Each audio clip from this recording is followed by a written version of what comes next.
दोस्तों नमस्कार। मैं नवनीत मिश्रा आप सभी लोगों का पी नेक्स्ट लाइव पर हार्दिक स्वागत करता हूं। आज हम लोग की जो क्लास होगी वो देसी रियासतों से संबंधित होगी और स्वतंत्रता के बाद भारत में राजाओं की क्या स्थिति थी, उनके साम्राज्य कैसे थे, कितनी देसी रियासतें थी, इन सब चीज़ों पर विचार करना है और कैसे उन्हें भारत में भारतीय संप्रभुता के अंतर्गत लाया गया, कैसे उन्हें एक जगह व्यवस्थित किया गया। इन्हीं सब चीज़ों पर विचार आज इस लेक्चर में किया जाएगा। आइए देखते हैं देसी रियासतें क्या थी, कितनी थी। देसी रियासतें,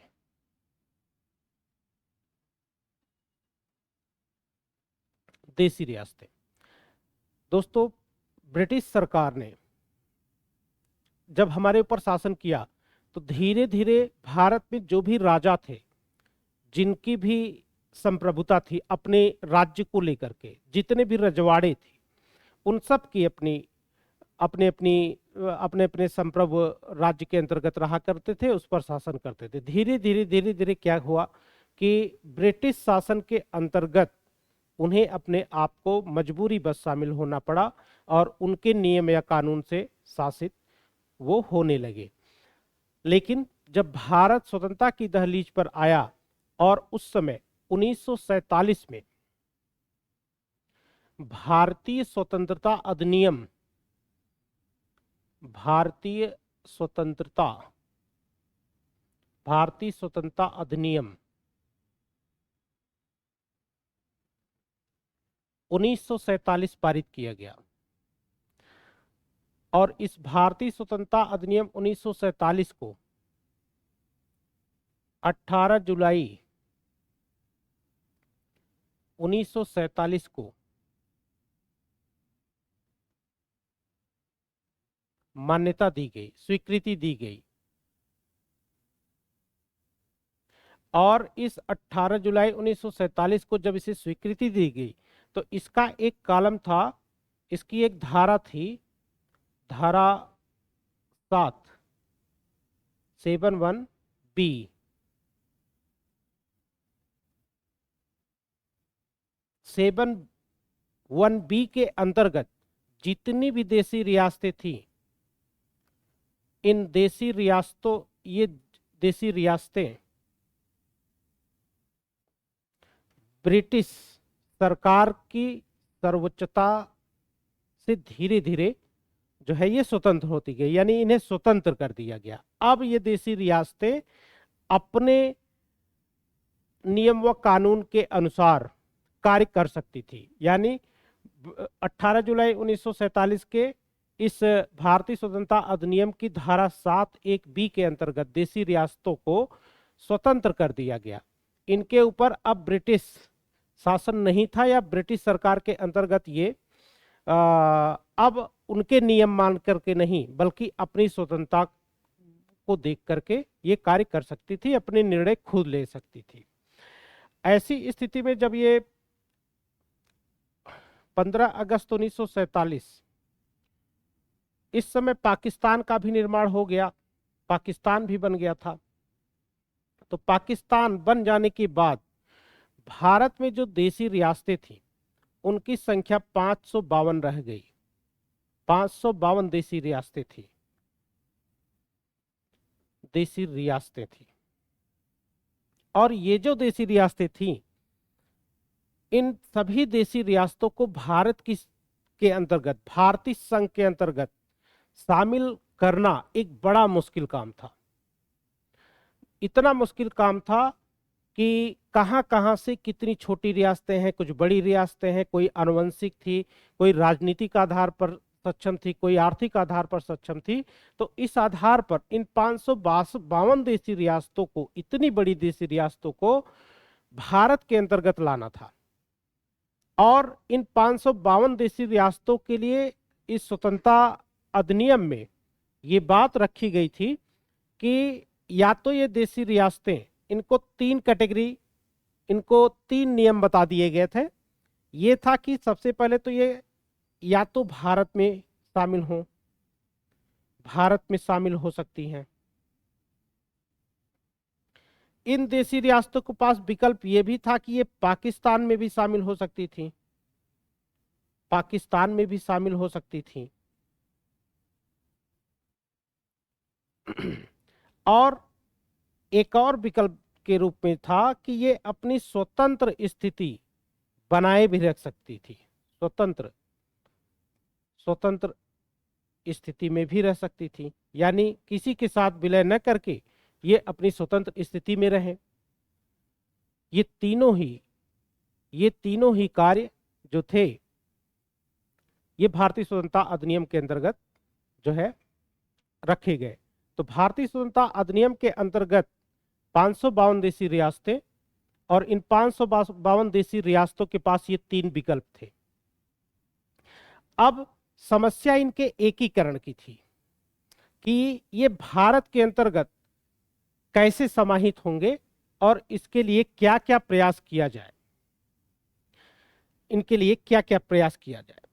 रियासतें जो थी, ये जितनी भी देशी रियासतें थी, ये रियासतें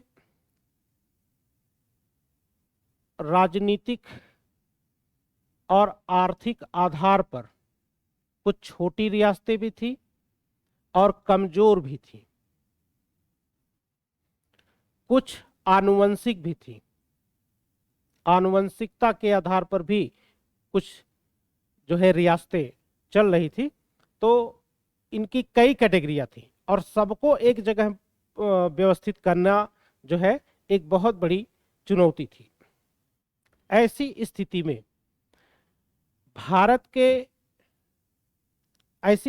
में इन 552 देशी रियासतों ने सभी ने भारत में विलय करने के लिए अपनी स्वीकृति दे दी, और इस 552 में से केवल 3 रियासतें ऐसी थी जिसमें एक था जूनागढ़, एक था हैदराबाद और एक था जम्मू कश्मीर। इन 3 देशी रियासतों के अलावा जितनी भी देशी रियासतें थी इन्होंने भारत में विलय कर लिया था, लेकिन ये तीनों देशी रियासतें भारत में विलय इन्होंने नहीं किया, और इसको विलय करने के लिए काफी ज्यादा प्रयास किए गए। 552 देशी रियासतों के विलय के लिए इनकी जिम्मेदारी जो जिन्हें सौंपी गई, उनमें सरदार वल्लभ भाई पटेल और एक व्यक्ति और थे जिनका नाम था VP Menon. VP Menon Malabar side के थे और दक्षिण भारत के थे, और इस दक्षिण भारत के इस अधिकारी ने एक क्लर्क के रूप में अपना जीवन स्टार्ट किया और अपनी योग्यता के दम पर धीरे धीरे ये उच्च प्रशासनिक पद पर पहुंच गए थे। तो सरदार वल्लभ भाई पटेल और वीपी मेनन ने भारत की इन देशी रियासतों के विलय के लिए पूरा प्रयास करना एकदम शुरू किया, जिनमें ये 3 देशी रियासतें जूनागढ़, हैदराबाद और जम्मू कश्मीर ये भारत में विलय नहीं कर रही थी। बाद में जूनागढ़ ने जनमत संग्रह के आधार पर, हैदराबाद ने ऑपरेशन पोलो द्वारा सैनिक कार्यवाही द्वारा भारत में विलय किया, सैनिक कार्यवाही द्वारा, और जम्मू कश्मीर के राजा हरि सिंह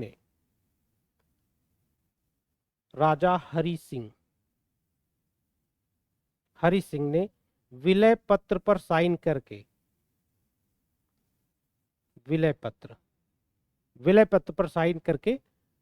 इन 3 अपनी रियासतों को भारतीय संघ के अंतर्गत लाना उचित समझा। तो इसके लिए इन्हीं 3 देशी रियासतों को भारत में शामिल करने के लिए बहुत ज्यादा प्रयास जो है करने पड़े। इसके अलावा अगर ध्यान दिया जाए तो इन देशी रियासतों को भारत में शामिल करने के लिए एक समझौता समिति भी बनाई गई थी। समझौता समिति बनाई गई और इस समझौता समिति के जो अध्यक्ष थे वो सरदार वल्लभ भाई पटेल थे।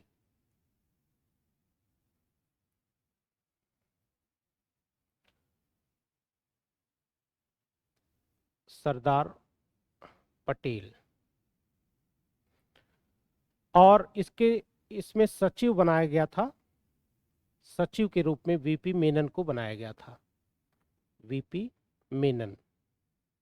तो समझौता समिति के अंतर्गत समझौता समिति द्वारा ही जो है इन सब देशी रियासतों के एकीकरण की बात की गई। इसके अलावा एक स्कीम रखी गई, एक समिति और बनाई गई जिसे हम पटेल स्कीम कहते हैं, पटेल समिति कहते हैं। और पटेल समिति ने अपने इस कार्य के द्वारा जितनी भी देशी रियासतें थी उनको 3 भागों में बांट करके जो है सबको भारत में शामिल किया। पहला जो इन्होंने आधार बनाया वो भौगोलिक आधार बनाया, और भौगोलिक आधार पर जो भी देशी रियासतें भारत में शामिल हुई थी उनकी संख्या थी 216।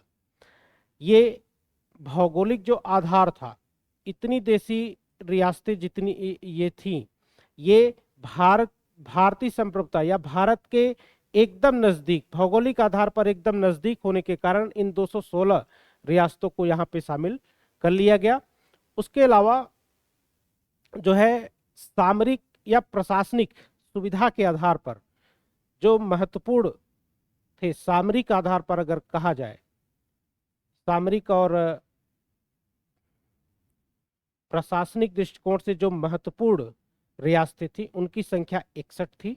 और इन 61 रियासतों को यूनियन टेरिटरी के अंतर्गत जो है रखा गया, यानी कि ये बेहद महत्वपूर्ण और सामरिक दृष्टिकोण की थी, इसलिए इन्हें उस समय केंद्र के नियंत्रण में ही रख दिया गया। इसके अलावा अगर बात करें तो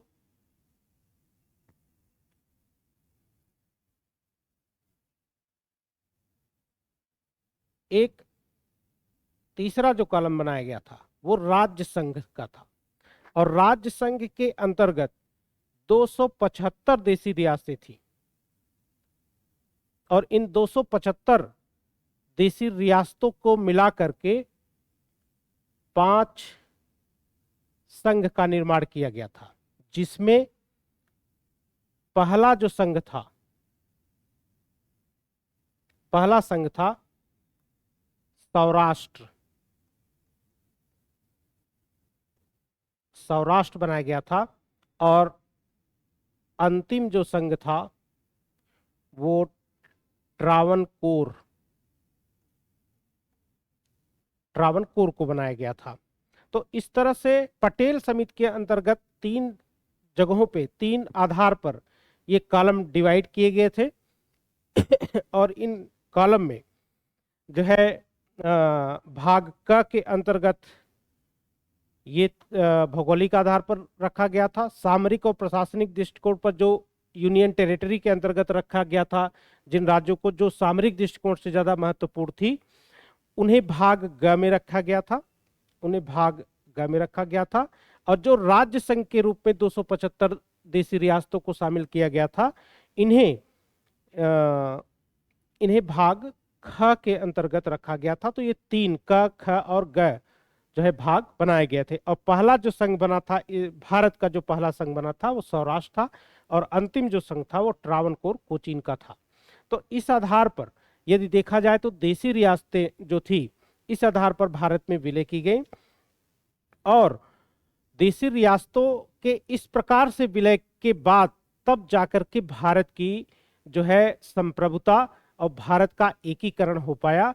और 552 देशी रियासतों को मिलाना जो है सरदार वल्लभ भाई पटेल और वीपी मेनन के लिए बिल्कुल आसान बात नहीं था। इसमें बहुत बहुत तरीकों से प्रयास किया गया फिर जाकर के, क्योंकि भौगोलिक आधार, सामरिक और प्रशासनिक आधार और राज्य संघ के रूप में जो है तीनों को व्यवस्थित कर पाना, और इन दो लोगों के लिए ही ये कार्य जो है बेहद महत्वपूर्ण था। इसीलिए वीपी मेनन और सरदार वल्लभ भाई पटेल को भारत में एकीकरण के लिए किए गए प्रयासों के लिए याद किया जाता है।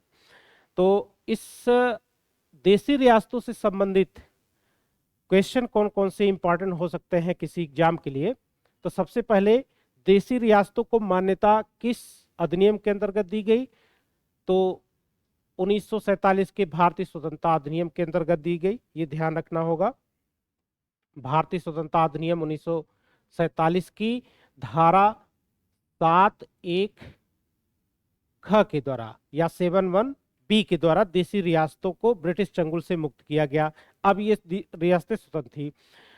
552 देशी रियासतें मिलती हैं किताबों में, लेकिन इन 552 देशी रियासतों के अतिरिक्त भी इस कई किताबों में कई प्रकार की बातें कही गई हैं। जैसे कहीं पर 565, कहीं कहीं पर 565 देशी रियासतें किसी किताब में मिलती हैं, किसी किताब में 562 देशी रियासतें मिलती हैं।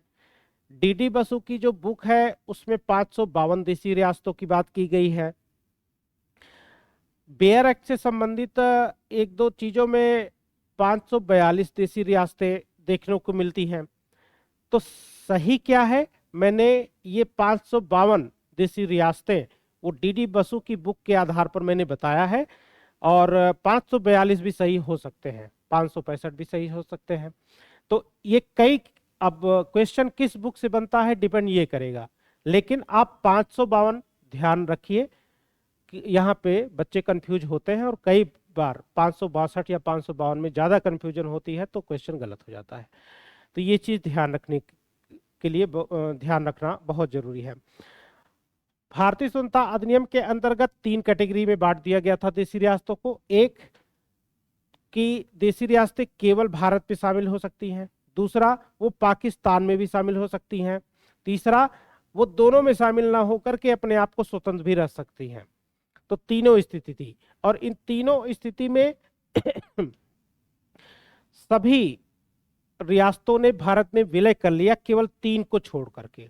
सबसे ज्यादा एग्जाम में पूछा जाता है जूनागढ़, जो जनमत संग्रह के आधार पर, जूनागढ़ जो जनमत संग्रह के आधार पर जो है भारतीय रियासत में शामिल किया गया था, जूनागढ़ को जनमत संग्रह के आधार पर। हैदराबाद का जो निजाम था वो जब भारत में विलय करना हुआ या इस प्रकार की बातचीत चल रही थी तो वो पाकिस्तान में भाग गया था, क्योंकि वो पाकिस्तान के अंतर्गत ही जाना चाहता था। अब हैदराबाद से पाकिस्तान वो चला गया था, तो ऑपरेशन पोलो द्वारा उसे जो है हैदराबाद को भारत में मिला लिया गया सैनिक कार्यवाही करके, और जम्मू कश्मीर को विलय पत्र पर साइन करके यहाँ पे भारत में मिला लिया गया। भारत में देशी राज्यों के एकीकरण के लिए सरदार वल्लभ भाई पटेल और बीपी मेनन को याद किया जाता है। इन्हीं दोनों को प्रयास से 552 देशी रियासतें एक हुई, जो भारत संघ के अंतर्गत जो है रही, और इसके लिए समझौता समिति बनाई गई थी, जिसके अध्यक्ष डॉक्टर सरदार वल्लभ भाई पटेल थे और इसके सचिव बीपी मेनन थे। इसी समिति के बाद पटेल स्कीम के अंतर्गत, पटेल समिति के अंतर्गत जितनी विदेशी रियासतें थी उनको व्यवस्थित किया गया। उनकी 3 कैटेगरी बनाई गई, क, ख और ग। पहली जो कैटेगरी थी वो भौगोलिक एकता के आधार पर 216 राज्य थे। दूसरी प्रशासनिक और सामरिक दृष्टिकोण से, जिसमें 61 राज्य थे, इन्हें गैर राज्यों के अंतर्गत रखा गया।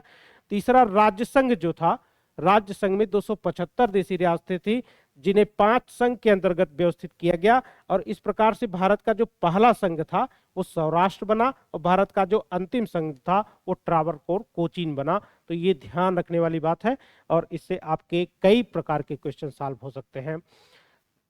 आज की इस वीडियो में हम यहीं तक बातचीत करेंगे देशी रियासतों के विषय में। इसके आगे का वीडियो जो होगा वो आप तक बहुत जल्द पहुंचेगा। तब तक के लिए नमस्कार।